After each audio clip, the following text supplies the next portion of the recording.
Hey there, and welcome back. Today's story is about betrayal, truth, and an unexpected twist during a will reading. If you've ever felt like the outsider in your own family, this might hit home. Let me tell you what happened when a so-called ungrateful daughter was about to be written off until one sentence changed everything. They told me I was dead to them. "You're not part of this family anymore," my mother hissed in front of everyone. "You won't get a cent." And for a moment, I believed her. I stood there, heart pounding, face burning with humiliation, ready to walk out of the room like the unwanted daughter I had been for years. But then the lawyer cleared his throat.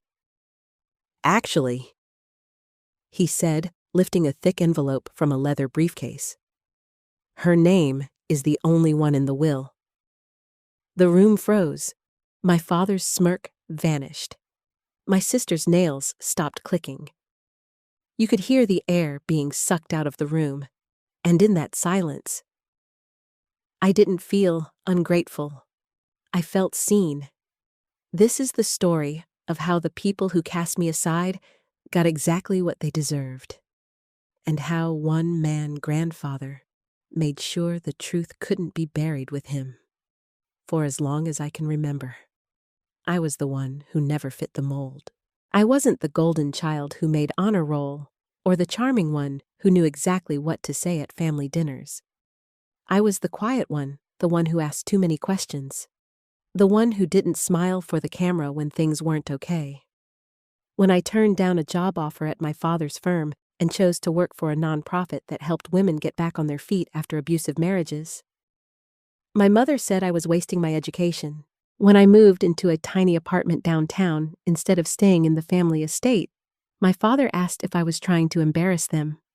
And when I finally called out my brother for his drinking problem after he crashed my car, I became the ungrateful one. Every family photo has a missing piece, and that piece is me. They didn't say it aloud at first. They never had to. Their silence said everything. The empty chair at Christmas, the group texts. I was no longer on the vague excuses my parents gave to others about why Jessica's just busy these days. I made peace with it, or at least I thought I did. I built a quiet life, not perfect, but honest.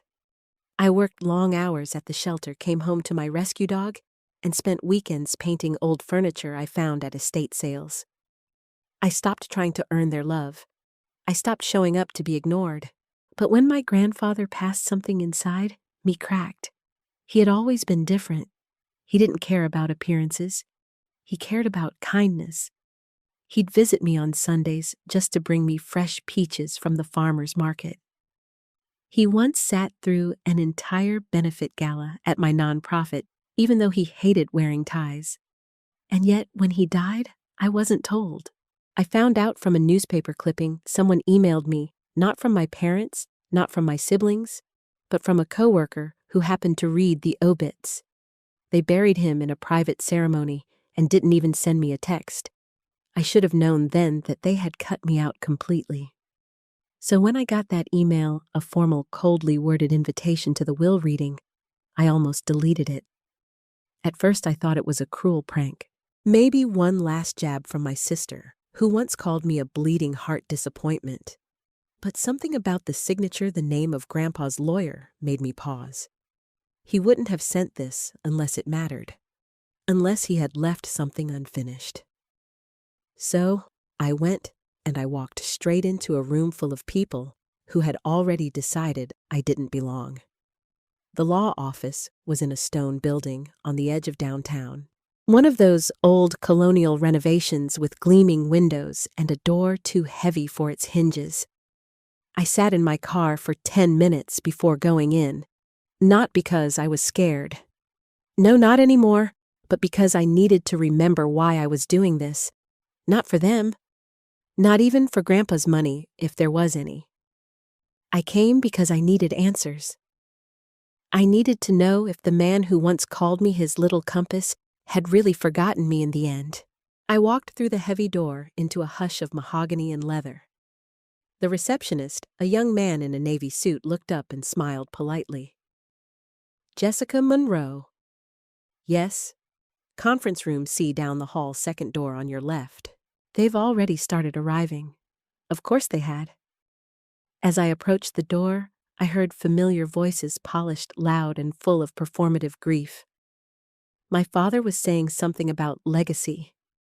My mother's laugh floated through the hallway like brittle crystal charming rehearsed.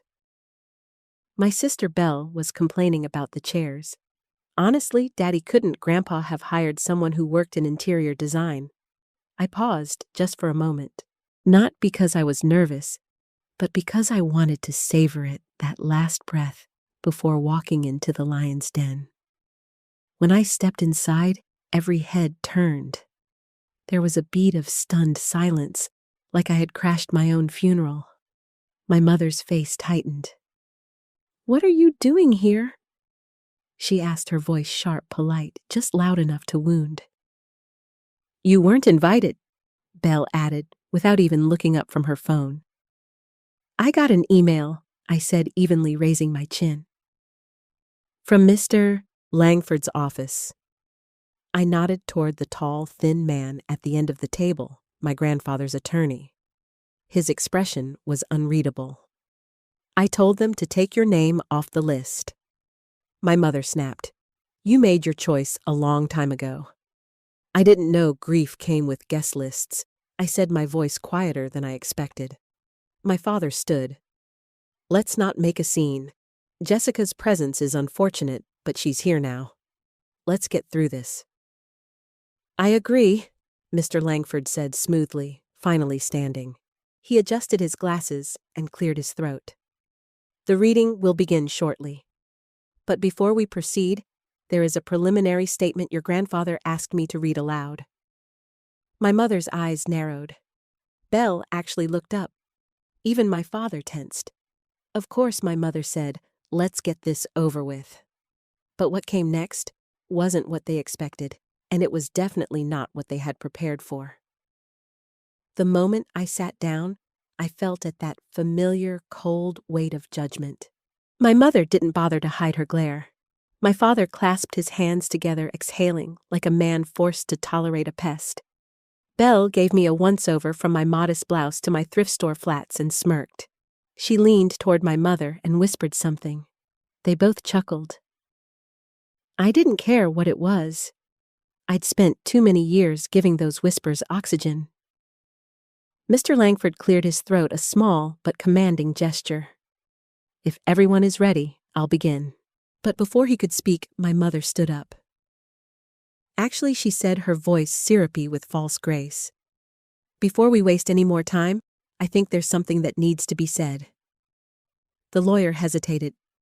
"Mrs. Monroe, this is—" She cut him off with a practiced smile. I know my father-in-law meant well. She began turning to the room like a stage actress. But Jessica hasn't exactly been part of this family for quite some time. A few of the extended relatives shifted uncomfortably. Uncles, cousins, people who had once sent me Christmas cards. They were now silent spectators, watching a public execution dressed as a will reading. My mother went on.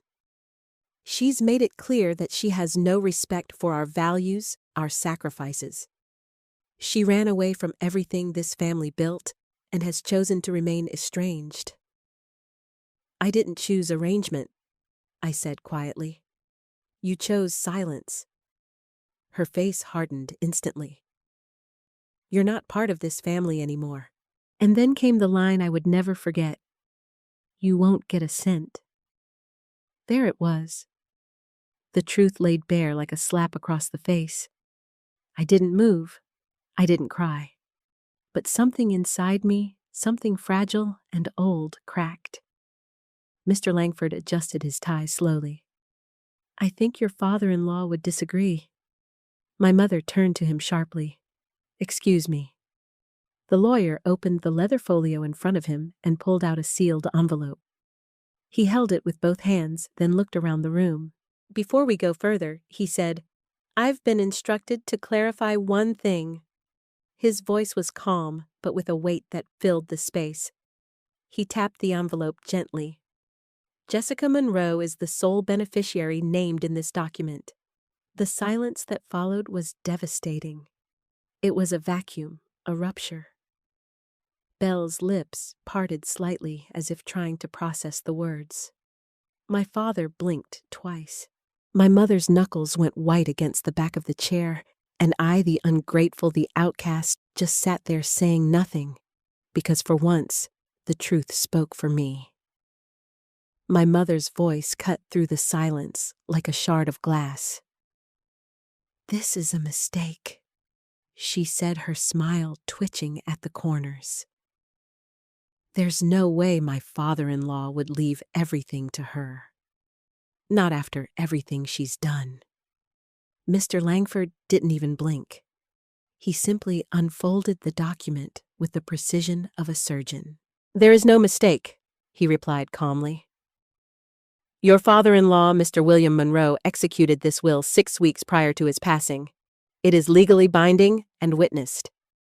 My father finally spoke, his voice brittle with disbelief. He was sick near the end, confused. We saw it. He thought the mailman was a World War II spy. "That's funny," I said before I could stop myself. "Because 2 months ago, he called me to help him set up his new smartphone and beat me in online chess twice." Langford nodded. In anticipation of such objections, Mr. Monroe scheduled a full psychiatric evaluation the same day he signed the will. He reached into his briefcase and slid a thin folder across the table. The assessment was conducted by Dr. Olivia Hart, chief neurologist at St. Augustine Medical Center. Her report is in this folder. No one moved. The room had turned to stone. Langford opened the file and read aloud. "Mr. William Monroe is of sound mind and clear judgment. He exhibits no cognitive impairment, delusional behavior, or diminished capacity. He is fully aware of the implications of his decisions." He closed the folder and placed it neatly back in his briefcase. Any challenge to the will on the grounds of mental incompetence would be summarily dismissed. My mother sat down slowly as if gravity had changed. "But this isn't fair," Belle whispered. "She left us. She didn't even come to his funeral." "Because I wasn't told he died," I said, my voice cold now. "I found out through a Google alert. While the rest of you were dressing in black for the cameras, I was lighting a candle alone." Langford straightened a second time. "And one more thing." He pulled out a slim, black USB drive and held it between his fingers. "Your father-in-law recorded a video statement. It was notarized, witnessed, and prepared to be presented today." Belle gasped. My father muttered, "Oh, God," and my mother, for the first time, looked afraid. Langford didn't bother asking permission. He placed the USB into the laptop beside him and turned the screen to face the table. The screen came to life. My grandfather's face appeared older, more fragile than I remembered, but unmistakably clear-eyed. He sat in his favorite plaid shirt in his old armchair by the window, the one that smelled like tobacco and peppermint, and then he began to speak. The image on the screen flickered once, then steadied. My grandfather, in his plaid flannel shirt, glasses slightly crooked, hands folded, looked straight into the camera. He wasn't frail, he wasn't confused. He was sharp, calm, and deliberate. "If you're watching this," he began, "it means I'm gone. I won't waste time pretending we were a perfect family. We weren't. And I know this room is full of people who've spent more time polishing their reputations than their souls." A tremor passed through the room. My mother blinked rapidly. My father sat motionless, jaw clenched. "I recorded this," Grandpa continued, "because I knew there'd be arguments, because I know how this family works. Lies have become your currency, and appearance is your God. So let me offer the truth for once, unvarnished and final." He paused. Then his gaze seemed to pierce the camera. "Let's begin with you, Charles." My father's name landed like a gavel. "You built a successful real estate firm on the backs of working-class folks who didn't know any better. You sold them dreams, then pulled the rugs out from under their feet. the Bakers, the Mendozas, the Coleys. I spoke to them all. I have affidavit emails, transaction records. My father shifted uncomfortably in his chair, but Grandpa kept going. You told them variable interest rates were temporary. You promised stability but delivered foreclosures. And when I confronted you, you called them bad investments. Charles, they weren't investments. They were families. Belle let out a breathy scoff. Grandpa didn't miss a beat. Ah, yes, Belle. He leaned forward on screen, his tone now icier. Every charity gala, every designer dress, every social media post, all paid for with money funneled from my accounts. She jolted in her chair. What I trusted you with access to help pay my bills. Instead, you used it to finance your brand deals and Botox treatments. My financial advisor noticed the inconsistencies. I didn't say anything at first. I wanted to believe it was a mistake, but then you forged my signature to wire $25,000 for a branding retreat in Tulum. My mother finally found her voice. This isn't the time or place for this, she snapped. Grandpa ignored her completely. And then there's you, Margaret. My mother froze mid-breath. You've lied to everyone but mostly to yourself. For years you ran this family like a country club, pruning out the unfit, including your own daughter. Jessica wasn't ungrateful. She was honest. She had principles, and that terrified you. She opened her mouth again, but no words came out. You cut her out because she didn't worship your illusion of perfection, because she dared to call out the rot beneath the polish. My vision blurred, my throat tightened. He looked directly into the camera again, and this time I knew the words were meant for me. Jessica, sweetheart, he said, and his voice softened for the first time. You were the only one who ever visited without asking for anything. You brought me books. You asked how I was sleeping. You made tea the way your grandma used to. A tear slipped down my cheek before I could stop it. I saw what they did to you. I saw how they erased you, and I was ashamed not of you, but of my silence. That silence ends here. He sat back in the chair. He looked tired but resolute. My legacy was never meant to be passed to cowards in tailored suits or hollow hearts in designer heels. My legacy belongs with the one person who still believes in truth even when it hurts. He inhaled deeply. I leave everything to Jessica Monroe. Not because she begged, not because she fought for it, but because she didn't, because she walked away with her integrity intact. And then came the final blow. To the rest of you, you will receive nothing. He let that sink in. But I've left something else. A file full of names, statements, recordings. Try to challenge this will, and it all goes public. Belle gasped audibly. My father muttered something under his breath. My mother was sheet white, gripping her pearl necklace so hard I thought it might snap. Grandpa ended the video with one last look, this time with a sadness too deep for words. I hope someday you realize the value of what you've lost. Goodbye. The screen went black. No music, no fade out, just the silence of a room suddenly stripped of every illusion it ever clung to. No one spoke for a long time after the screen went black. Even the air felt heavier, like we were all sitting beneath a collapsing ceiling of secrets. Mr. Langford let the silence breathe before he stood and reached for a thick manila envelope sealed in red wax. He held it up for everyone to see. This, he said, is the official final will and testament of Mr. William Monroe. He broke the seal with a deliberate crack. As he began reading the legal formalities, full name date of execution witnesses present, my mother shifted in her seat. Her eyes had lost their usual sharpness. Now they just looked hollow. Then came the distributions. To my son, Charles Monroe. Langford read his tone professionally flat. I leave the framed newspaper clipping of the first house he sold, the only sale he ever made without deception. My father stared straight ahead. No reaction, no denial, just stillness. To my daughter-in-law, Margaret Monroe, I leave my late wife's etiquette book with the chapter on humility bookmarked. A few cousins awkwardly cleared their throats. No one dared laugh. To my granddaughter, Belle Monroe, I leave the collection of receipts from every charge she made on my personal account. May it remind her that grace cannot be bought. Belle's mouth opened, then closed again. She looked like she'd been slapped. Mr. Langford continued down the list. Other relatives were named briefly: an old watch, a family photo, a single book, a handwritten letter. Each gift quietly symbolic, carefully chosen, and entirely devoid of wealth.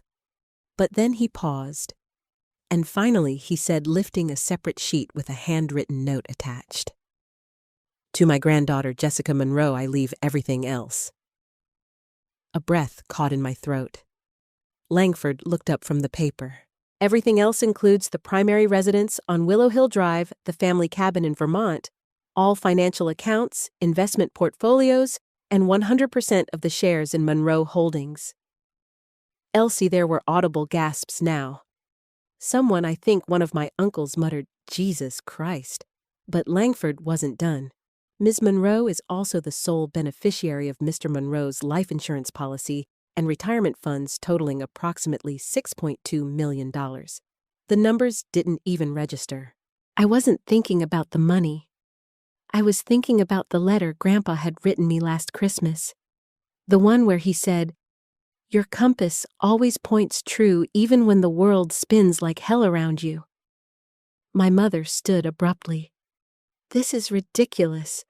This will was clearly coerced. Will contest every word.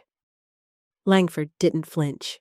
You are, of course, free to do so, but as Mr. May Monroe stated in the video, any legal challenge will result in immediate release of certain files to the press, to law enforcement, and to regulatory agencies. She sat back down without a word. For the first time in my life, I realized something profound. I wasn't powerless.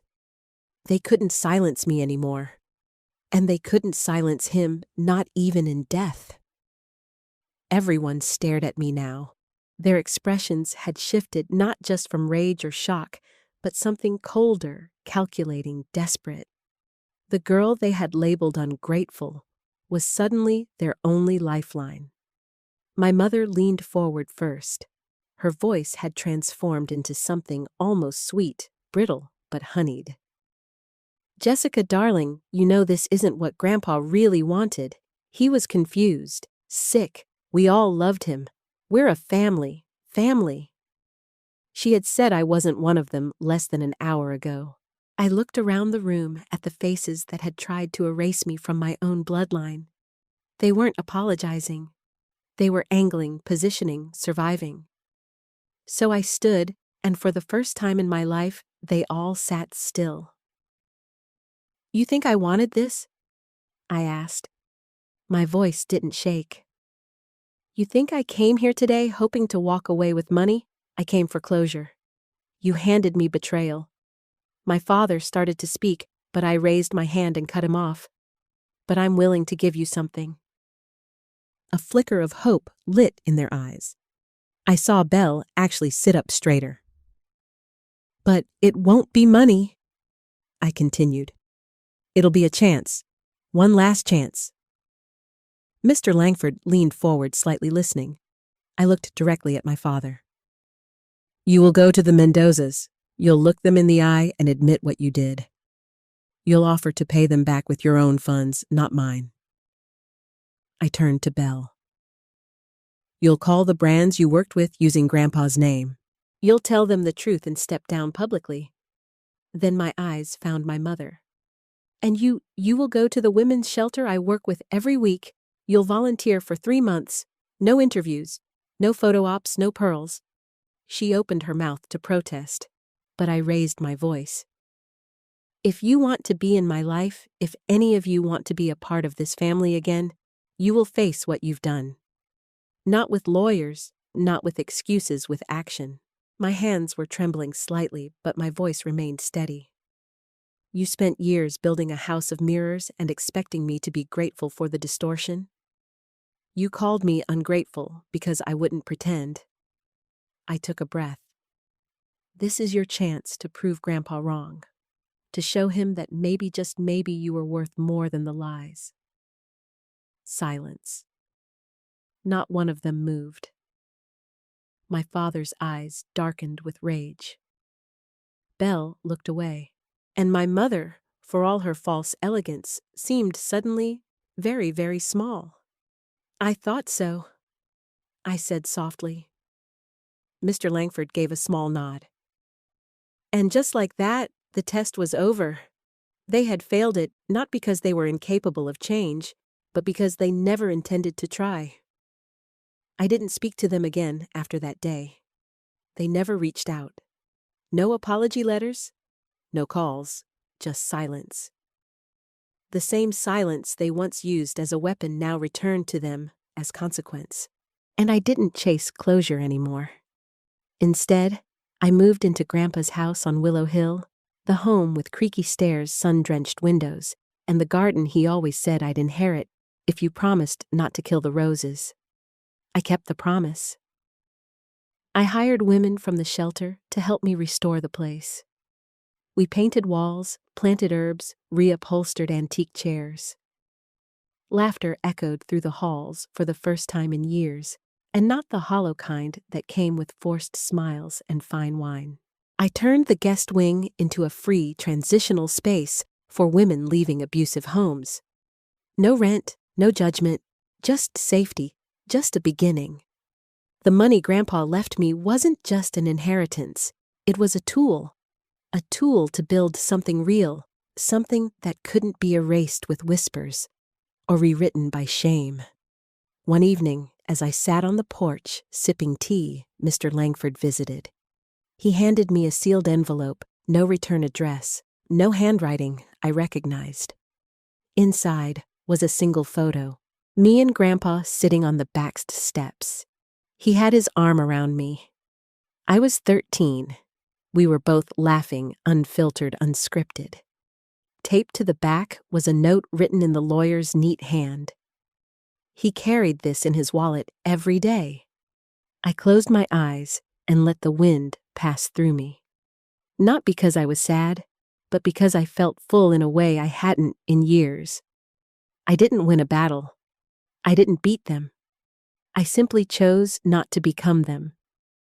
And in doing so, I inherited far more than land or money. I inherited peace, real, unshakable peace. Sometimes the real inheritance isn't money.